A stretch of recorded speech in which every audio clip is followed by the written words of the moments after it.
welcome to Fiber Trek. My name is Sarah. This is episode 40. I am back broadcasting from T3 Indian Purchase, and because there are no bugs, I get to be outside in August. So it's been pretty fantastic up here.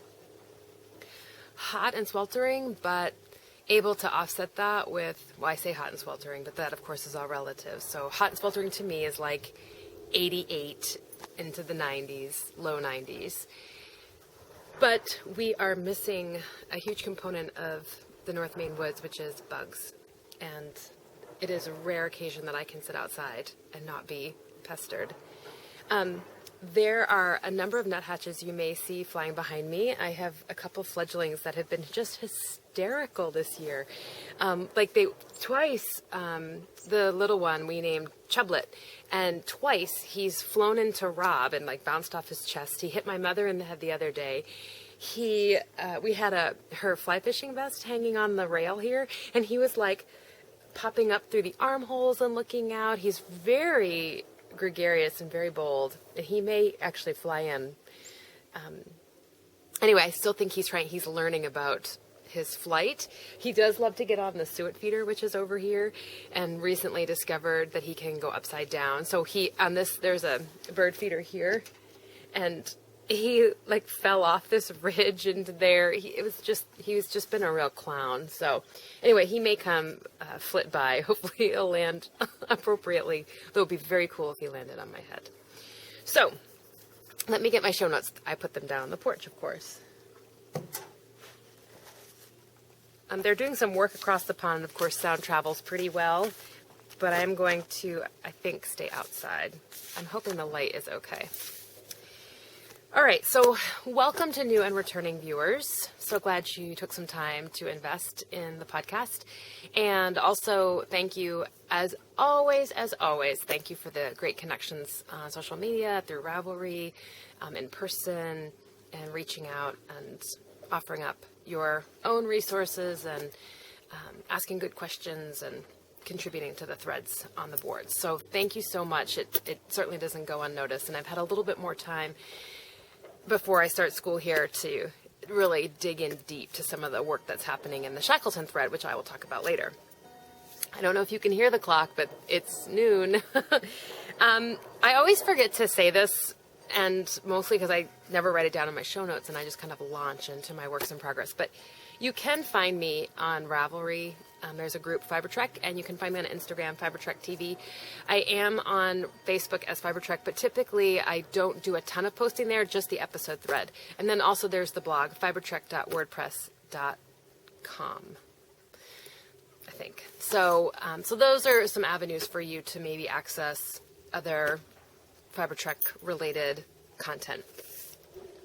All right, so I have works in progress. I have spinning, I have acquisitions, which I left inside, so I may share those on the next podcast. And I have information about the Shackleton along, quote-unquote textiles in time, and some other kind of tangential information that I was reflecting on early this morning when I got up at 4.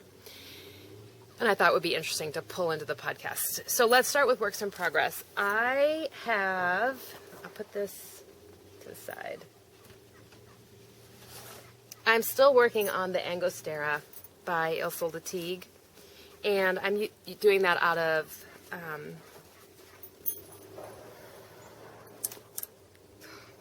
13 Mile Farm yarn, and I'm doing it in this kind of dusky plum colorway.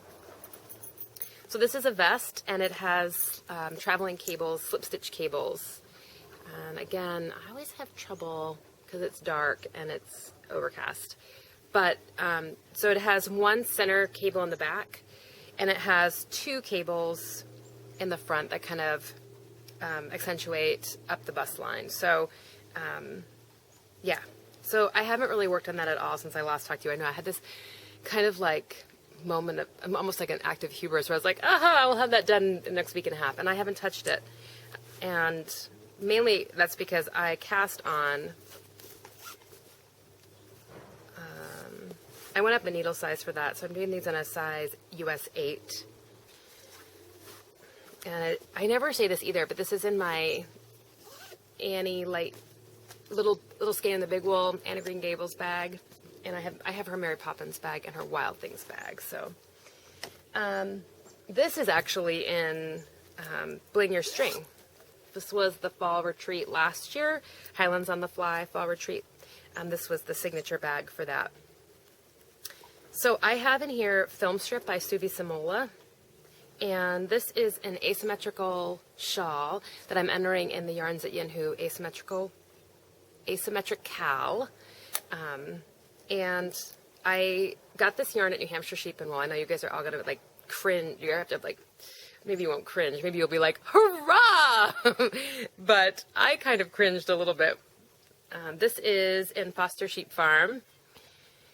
And I started here, and it's worked from tip to tip. So there it is. The colors.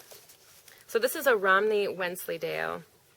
It's 337 yards per 4 ounces. It's a fingering weight yarn. And yeah, 80/20.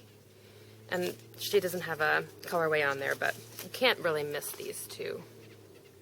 So anyway, when I'm looking at it actually outside, I'm liking it better than when I look at it inside.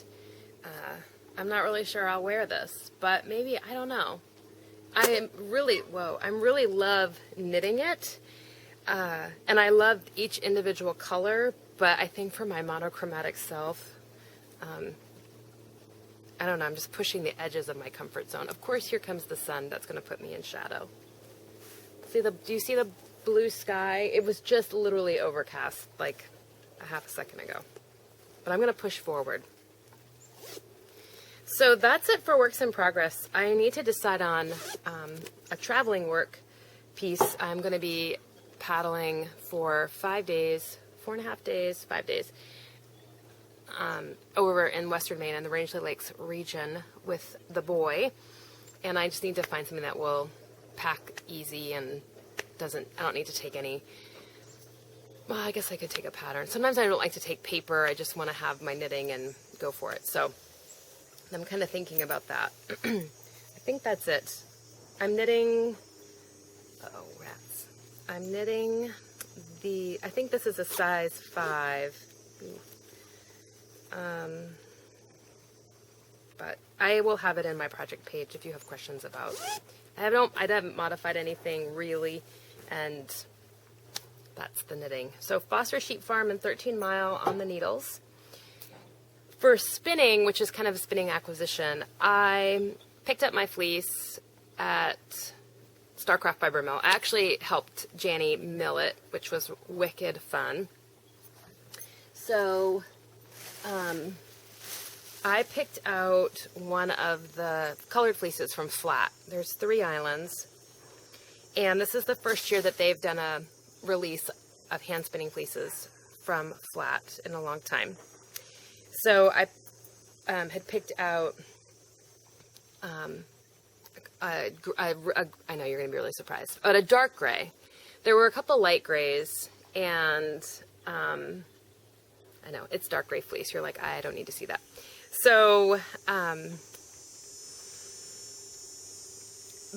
some of the genetics that are within this flock include some Scottish blackface, and you could see elements of that fleece coming through in the kind of the haunch area, or I call it the breech, but maybe it's a little bit more of you might call it the feathers in dogs, but kind of on that hind end with some remnant Scottish blackface,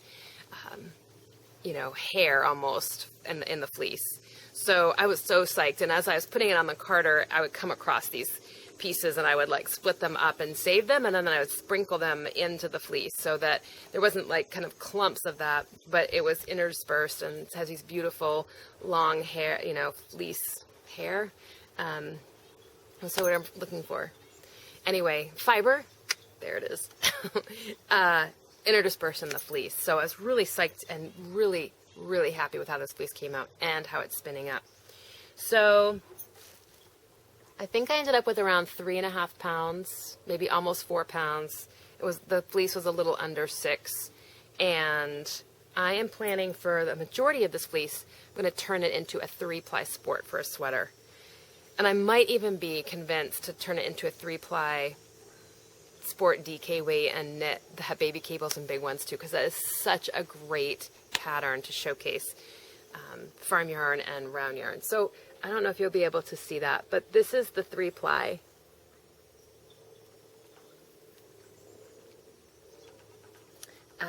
Nice and round, and anyway, that's my sample. I have that hooked to my wheel, so as I'm spinning I can kind of keep it in the mind's eye. So I'm wondering if I'm going to need to re-record this. But anyway, so this is how it looks carded up.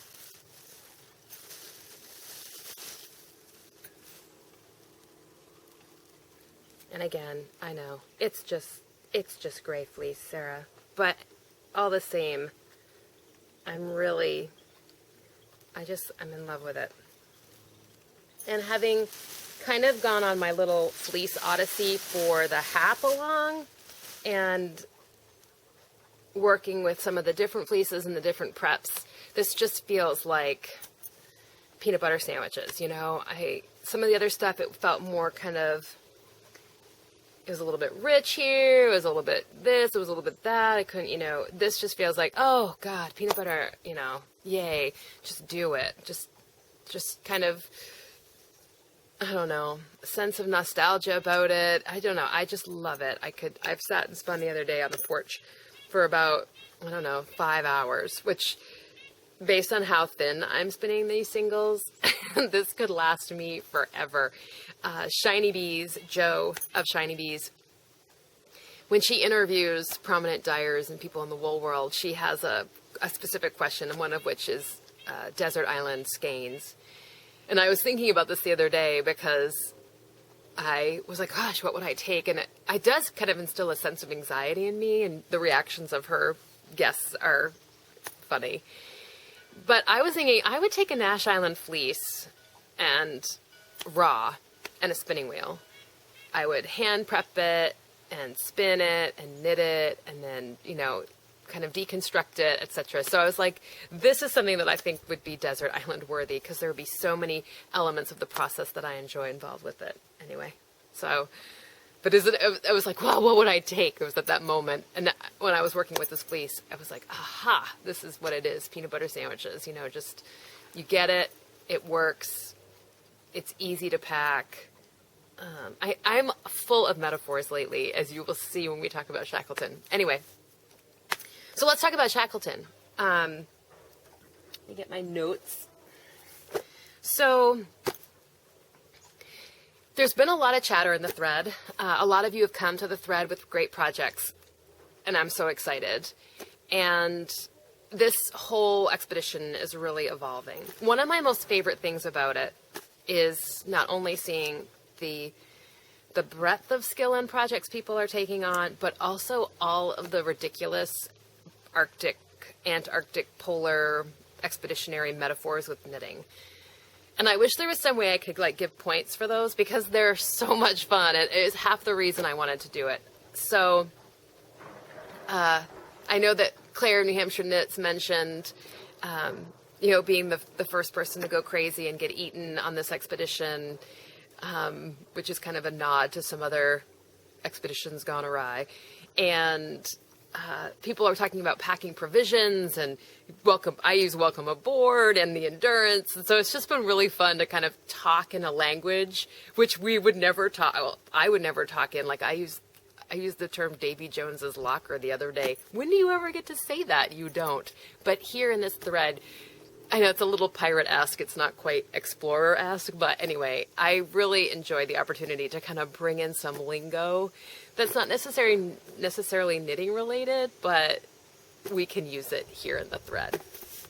So that being said, we've talked a lot about time, how much time, and when should it end? And I asked people to chime in. And I am actually Skyping with Jo of Shiny Bees because she and I are Secret Squirrel collaborating on this. We kind of put this together quickly, and And so now we're gonna catch up. But that being said, the concept of time has kind of come up a little bit for me lately. I listened to a really great podcast called On Being with Krista Tippett through public radio, but it has a podcast app on iTunes. And she was interviewing the poet and philosopher John Donahue, and he wrote the book Anam Cara. He was an Irish poet. He is since deceased, and this was one of his last interviews. And they were talking about time and being prisoners of time and just this relationship that humans have with time in this present cultural experience. And I started to think about that in relationship to our project and lace knitting and why we're here. And the concept of a year and a half, like that, that sounds like a long time to have a knit along to work on a project. But in essence, my questions were, is it really? And so anyway, that being said, I was kind of pulling on this thread of thought, no pun intended, and trying to discern how people felt about it. We've showed up for process. This is really a process knit along. It is about time. Not it is about time, but this knit along is about time. And I started to think, what did Shackleton think about time? He didn't know when he would be rescued, if he would be rescued. And so we know that he was rescued in a year. It's about a year and a half. We know that, so we can put boundaries on it. He didn't know that. He didn't have boundaries when he entered into this. And it's an uncomfortable place to be, I think, sometimes. Like, whoa, what's the deadline? When should I have it turned in by? And so again, these are all things that are cropping up for me. And I think about Shackleton and his men. One group of them spent 105 days waiting on Elephant Island to be rescued. And they didn't know if the party would make it and I'm just like thinking about that as a piece of what we're doing. And if this craft along should respond in some way to that. Anyway, I'm totally getting philosophical here, but I was listening to that philosophical podcast and I was thinking about Shackleton and trying to kind of empathize with what must that have felt like, and then knitting or crafting. So anyway, I'm just throwing that out there. Some people have said a year and a half is a perfectly reasonable amount of time to spend on a particular epic project or skill building experience. And I am going to look at the timeline as far as how long they were at the ice camp, how long they were I know how long they were in the open lifeboats, and then how long it took them once they left groups at different islands to get to where they were eventually met up with other civilization resources. So anyway, I'm still working that out, and I say but I don't mean it me. I mean, I'd love to hear from you and your thoughts if you're participating, and see how you feel about how we're going to contain this experience. Now, that being said, I have two things to talk about. One is I thought I would read a little bio of Ernest Shackleton, the first of how he kind of came to working in the explorer world and his working knowledge of the sea. And then I wanted to kind of pull into that. I'm a big Joseph Campbell fan. And so I did a senior paper on the hero's journey and Frodo and the Lord of the Rings. And, I watched the Star Wars and making of Star Wars through the power of myth with Joseph Campbell, who was heavily influenced by a Swiss psychiatrist named Carl Jung. So I kind of have two favorite mythological, fairy tale kind of interpreters. One is Joseph Campbell, and the other is Clarissa Pinkola Estes, and she wrote Women Who Run with the Wolves. So I've got Campbell on one side and Estes on the other, and I just love their interpretations. I think they're both Jungian at the heart of how they look at archetypes and human stories. But anyway, So I just thought it would be funny because as I've been reading the thread, I'm really starting to see this hero's journey emerge. So in the Campbell interpretation, his book, A Hero of a Thousand Faces, I'm going to give you a very brief version of that. He talks about the call, and the call is just that. It's where the hero kind of gets, information about what where he could go, what he could do, what she could do, where she should go. And there's often a refusal piece to that. And eventually, as they move through and accept and commit, that's where the journey begins. There's a series of thresholds. One is they have to leave the known and go to the unknown. I feel like we're kind of doing that, right? We're leaving the known, we're going to the unknown. There is supernatural aid. Doesn't necessarily mean magic. It just means you get support and help. Guardians, mentors, talismans, tools, tokens that in effect aid you through what is now going to be your next step, which is the series of trials. And sometimes, if you break this down even further, often there's elements. There's like the road of trials, the belly of the whale, which is a very, like the darkest, lowest place the hero can get to. There's no light. And then there's the test. Then there's the supreme ordeal, and then there's reward, journey home, and then one thing that often gets missed is that the hero comes back and he's the master of two worlds and restoring the world. So when he comes back, he has to share this gift, or she has to share this gift. And anyway, I pulled off of I think it's Carolina University. I have the link. I have to look it up. But so there's the departure, the fulfillment, and then the return. So return with elixir, quote unquote, freedom to live, any product of value that was obtained as a result of the hero's quest. If something of negative value influences or attaches itself to the reward, the hero may have to repeat this journey. So anyway, I just thought it was really interesting that for some of us, we may get to the road of trials and the supreme ordeal with this project. And some of us have resisted this call for a long time.